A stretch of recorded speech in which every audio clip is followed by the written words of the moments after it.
নায়েব, আর কত পথ হাঁটতে হবে বলতে পারো? সেই কখন থেকে চলেছি বলো তো।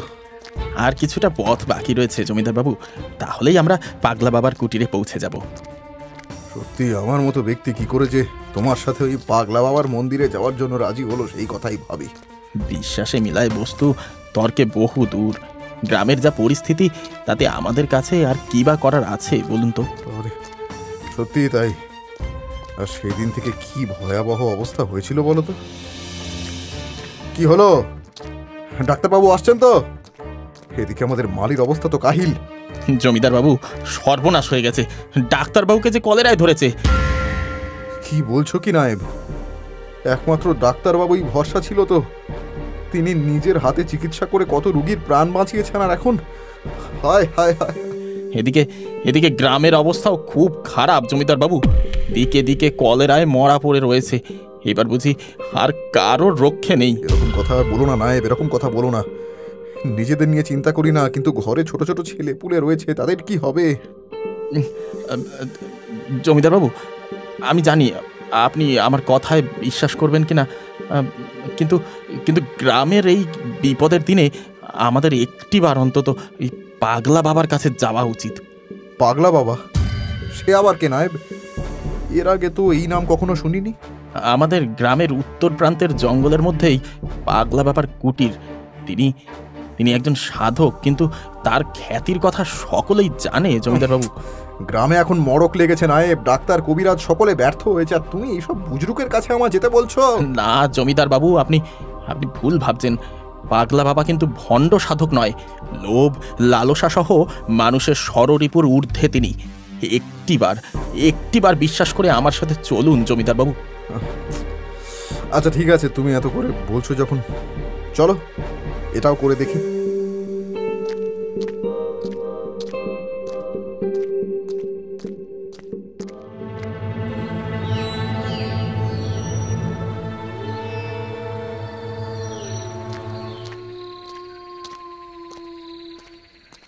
জমিদার বাবু, আমরা এসে গেছি। আসুন, ভেতরে আসুন। জরাজীর্ণ তীরের মধ্যে ঢুকেই জমিদার বাবু দেখলেন একটি খড়ের আসনে বসে রয়েছেন একজন সাধক। হাতে একটা দণ্ড, আর মুখে যেন অদ্ভুত প্রশান্তি। সাধককে দেখেই জমিদারের মনে যেন বিশ্বাসের সঞ্চার হল। নায়েব হাত জোড় করে বললেন, বাবা, আমার প্রণাম নেবেন। বড়ই বিপদে পড়ে আপনার কাছে এসেছি। জমিদার বাবু, গরিব সাধকের কুটিরে আপনাকে বসতে দেওয়ার মতো কিছুই যে নেই। বাবা, আপনি কি করে জানলেন আমি এসেছি? আপনার চোখ তো বন্ধ।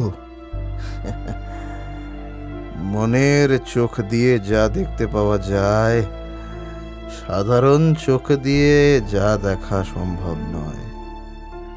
বাবা, আমরা সত্যিই বড় বিপদে পড়ে এখানে এসেছি। কি করব কিছুই বুঝতে পারছি না। স্বয়ং মা পদ্মপ্রিয়া সঙ্গে থাকতে ভয় কিসের?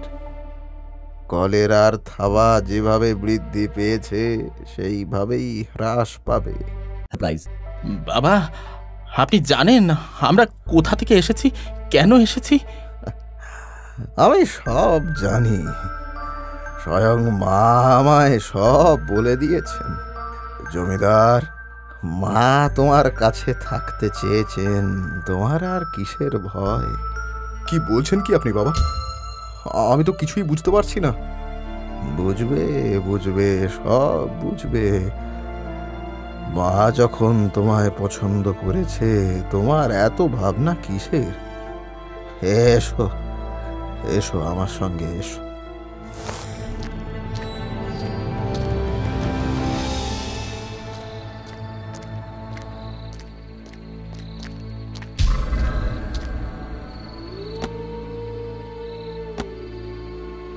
ওহে নায়েব, এসব কি হচ্ছে? আমিও কিছু বুঝতে পারছি না জমিদার বাবু, তবে বাবার উপর আমার অগাধ ভরসা।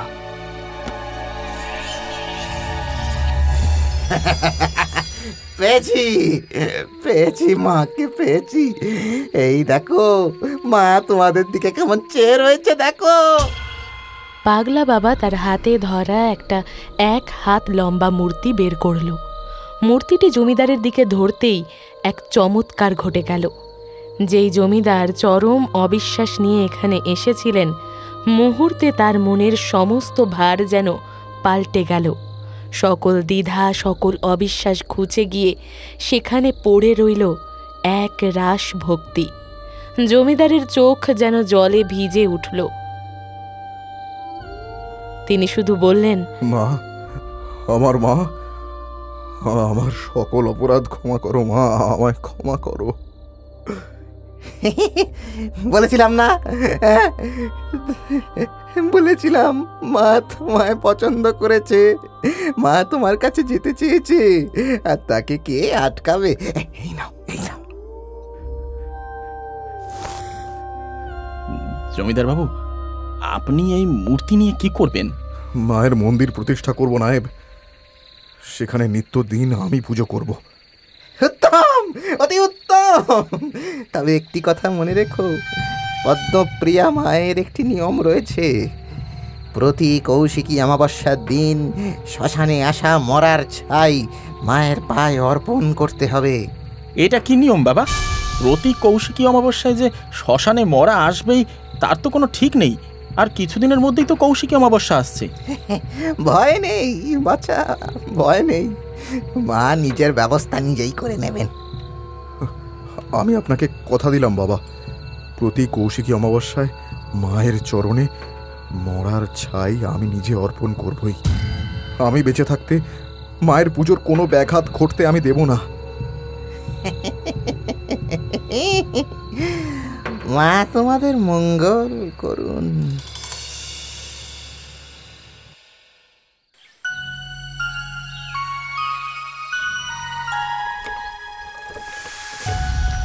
এরপরে গ্রামে ফিরে এক মস্ত মন্দির তৈরি করলেন জমিদার, আর শুভ দিন দেখে পদ্মপ্রিয়া দেবীর মূর্তি প্রতিষ্ঠা করলেন। সারা গ্রামের লোক জড়ো হলো মন্দিরের সামনে। জমিদার নিজে দাঁড়িয়ে পুজো করছিলেন মায়ের। তার চোখ দিয়ে জল পড়ছিল। হঠাৎই তিনি শুনলেন একজন মহিলা কণ্ঠ, জমিদার বাবু, অমন করে কাঁদছেন কেন? ছেলেকে কাঁদতে দেখলে মায়ের কি ভালো লাগে? কি করব, মায়ের মুখখানি দেখলে অজান্তেই চোখে জল চলে আসে। কিন্তু তুমি কে বলো তো? আগে তো এই গ্রামে তোমায় দেখিনি। আমি অনেক দূর থেকে এসেছি জমিদার বাবু। আপনার এখানে মায়ের পুজো হচ্ছে, কত লোক আসছে, তাই আমিও চলে এলাম। তা বেশ করেছো। আমি চাই সকলেই মায়ের মন্দিরে আসুক আর এসে দেখুক। কিন্তু এত বড় করে মন্দির তো মা চাননি জমিদার বাবু। মা ভক্তি চান, বৈভব নয়। কিন্তু তুমি কি করে জানলে এগুলো? আর আমি তো মায়ের মন্দির প্রতিষ্ঠা করেছি গ্রামের সকলের মঙ্গলের জন্য। গ্রামের লোকের মঙ্গল করতে হলে চিকিৎসা কেন্দ্র স্থাপন করুন। মন্দির স্থাপন করে গ্রামের লোকের কি উপকার হয়? সত্যি করে বলো তো তুমি কি? তোমার কথাগুলো আমার কিন্তু একদম অন্যরকম লাগছে। ধরে নাও আমি একজন সাধারণ মানুষ, আর তাদের হয়েই এই কথাটা বললাম।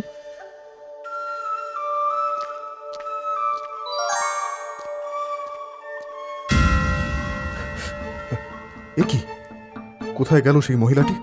এই তো এক্ষুনি এখানে ছিল। এইটুকু সময় কোথায় গেল? হ্যাঁ, আরে কি খুঁজছেন জমিদার বাবু? ওদিকে চলুন, যজ্ঞের সময় হয়ে গেছে। হ্যাঁ নায়েব, ও নায়েব শোনো, এক্ষুনি গ্রামে চিকিৎসালয় বানানোর জন্য সকল ব্যবস্থা করতে হবে।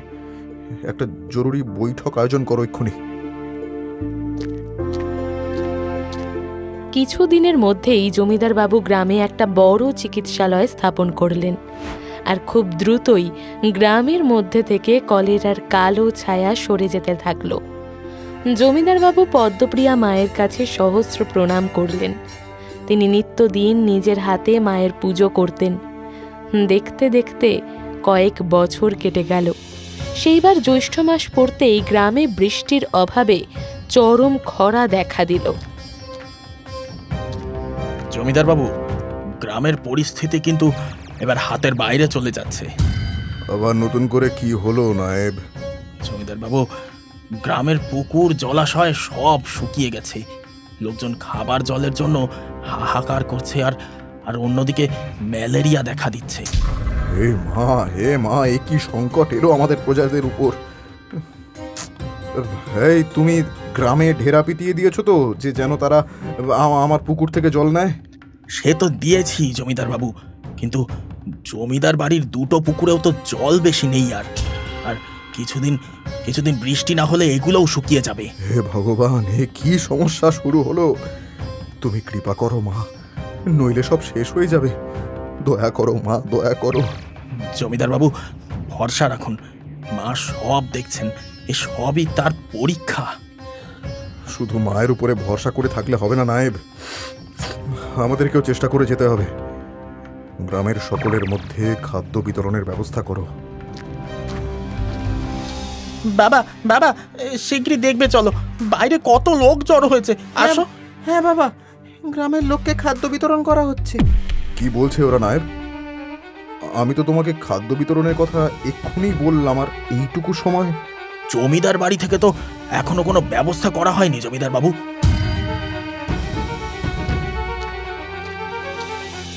কতদিন পেট ভরে খেতে পাইনি। আর এই তো ডাল আর নুন। ছেলে পুলেগুলো না খেতে পেয়ে যেন শুকিয়ে গেছে।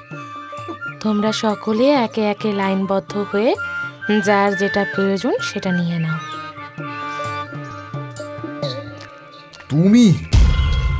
তোমাকে তো সেই মন্দির প্রতিষ্ঠার দিন দেখেছিলুম। সেই একই চেহারা, একই মুখ। নমস্কার জমিদার বাবু, দেখুন কি ভাগ্য, আমার আবার আপনার সাথে দেখা হয়ে গেল। কিন্তু তুমি এখানে কি করে? মানে তুমি গ্রামের লোককে খাদ্য বিতরণ করছো? তুমি কি অন্য কোনো জমিদারের তরফ থেকে এসেছো নাকি বলো তো? আমি কারোর তরফ থেকে আসিনি জমিদার বাবু। মানুষের কষ্ট ও দুঃখ দেখলে আমি থাকতে পারি না, এইটুকু। এটা তো কোনো সাধারণ বিতরণ নয়। তুমি কে? আমার তোমাকে কিন্তু সাধারণ মহিলা বলে মনে হয় না। তোমার পরিচয় দাও। এই দেখুন, এটাই আমাদের সমস্যা। কেউ কিছু ভালো কাজ করলেই তাকে আমরা অসাধারণ বানিয়ে দিই। কত লোক প্রতিদিন কত ভালো কাজ করছে, তার হিসেব কি আমরা রাখি? তোমার কথায় কথায় হেঁয়ালি না, আমি কিছু বুঝি না। কেন তুমি তোমার পরিচয় দাও না বাবু? হ্যাঁ, আর এত বছর পরেও তুমি একই রকম আছো, এটা কি করে সম্ভব? বয়স তো কেবল শরীরের বাড়ে জমিদার বাবু, মনের বয়স যে বাড়ে না। যাই হোক, এবার আমি আসি। বাবা, এটা কে গো? হ্যাঁ বাবা, এটা কে? কি সুন্দর কথাগুলো। জানি না রে, আমি সত্যি জানি না ওকে। বৃষ্টি হচ্ছে রে, বৃষ্টি! ওরে আয় আয়, বৃষ্টি হচ্ছে। ভগবান মুখ তুলে তাকিয়েছে, যাবত ফসল ফলবে, বৃষ্টি নেমেছে। দেখতে দেখতে কেটে গেল আরো কয়েক বছর। গ্রামের প্রজারাও মহানন্দে বাস করছে। এদিকে জমিদারের ছেলেরাও বড় হয়ে গেছে। সেদিন ছিল অমাবস্যার রাত। হঠাৎ অরুণ ছুটে এসে বলল, সর্বনাশ হয়ে গেছে বাবা, বাড়িতে ডাকাত পড়েছে। সর্বনাশ, সর্বনাশ! আমার বন্দুকটা বের কর। তার আর দরকার নেই জমিদার, তোমার ছেলে আমাদের কাছেই রয়েছে। একটু বেগরবাই করলেই। না, ছেড়ে দাও, আমার বরুণকে ছেড়ে দাও। বল বল, কোথায় সিন্ধুকের চাবি? বল। এরকম কেন করছো তোমরা? জমিদারের সামনে এইসব করার শাস্তি কি জানো? তোর সাহস তো কম নয়। এই দে তো ছেলেটাকে শেষ করে। না না না, আমি বলছি সব। তার আগে ওকে ছেড়ে দাও, ওকে কিছু করো না। দেখ ওকে কি করি এবার। দাঁড়াও। সেখানে দাঁড়িয়ে থাকা সকলে অবাক দৃষ্টিতে দেখল এক মহিলা তাদের দিকেই হেঁটে আসছে। জমিদার আর তার ছেলেরা দেখে হতভম্ব হয়ে গেল। জমিদার কাঁপা গলায় বলল, তুমি? আপনার এত বিপদের দিনে আমি কি না এসে পারি? হ্যাঁ, হ্যাঁ, কি করছো তোমরা? ছাড়ো, ছাড়ো, ছাড়ো বলছি। ছেড়ে দিয়েছি মা, ছেড়ে দিয়েছি। বাবা, আমার বরুণ, আমার সোনা, তুই ঠিক আছিস তো বাবা? হ্যাঁ, ঠিক আছিস তুই? কেন এসব করিস বলতো তোরা? লোকের ধন লুটে কিসের এত আনন্দ তোদের? নিজে পরিশ্রম করে টাকা রোজগার কর, দেখবি তাতে অনেক বেশি আনন্দ। ঠিক আছে মা, আপনি যেমনটা বলবেন। হ্যাঁ মা, আমরা আর কখনো এরকম করব না। বেশ, এবার যা, পালা দেখি, পাগল ছেলে।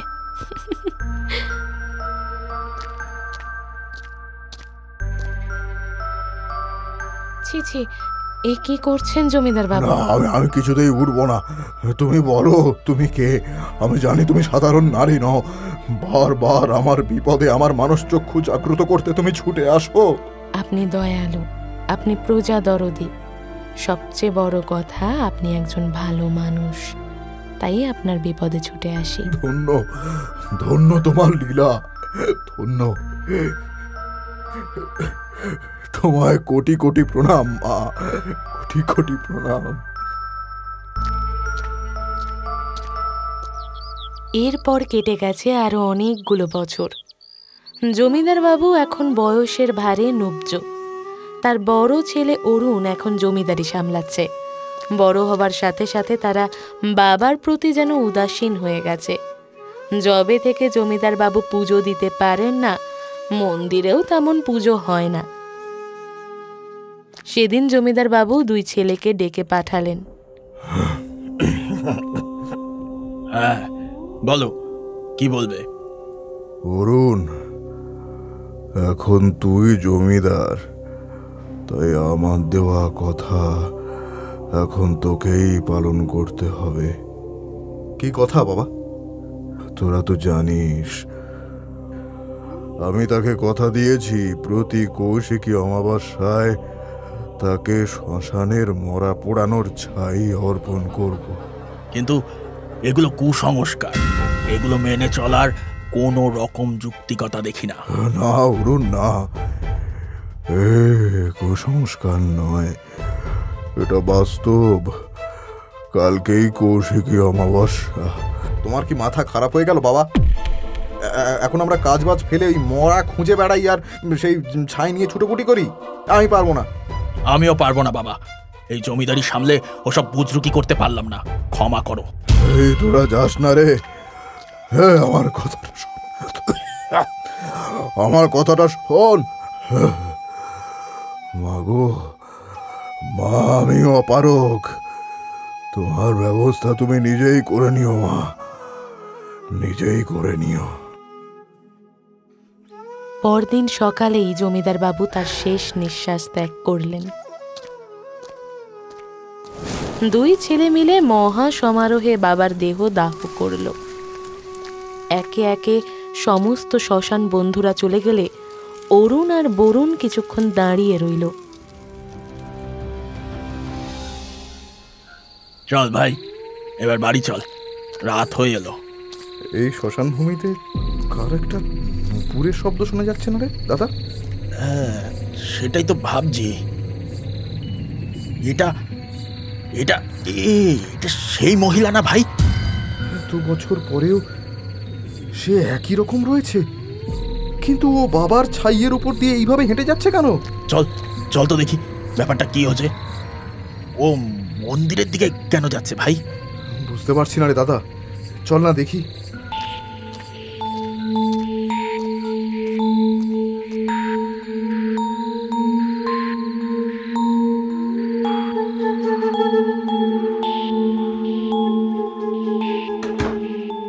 ব্যাপারটা কি হলো বলতো? মহিলা মহিলা মন্দিরের দরজা বন্ধ করে দিল কেন? এই অন্য কোনো মতলব নেই তো? হ্যাঁ, এই দাঁড়া, আমরা অপেক্ষা করি এখানে দুজনে, সেরকম হলে হাতে নাতে ধরবো। ঘড়ির কাঁটা ক্রমে বাড়তে শুরু করল।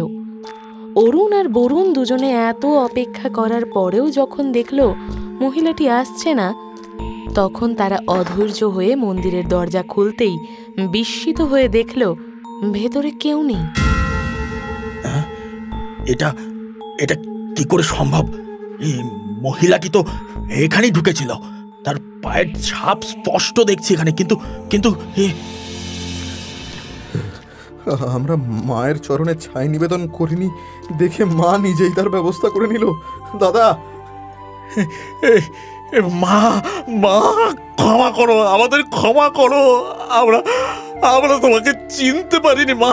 বাবা বারবার করে বলেছিল, আমরা তার শেষ ইচ্ছাটাও পূরণ করিনি। আমাদের ক্ষমা করো মা, আমাদের ক্ষমা করো।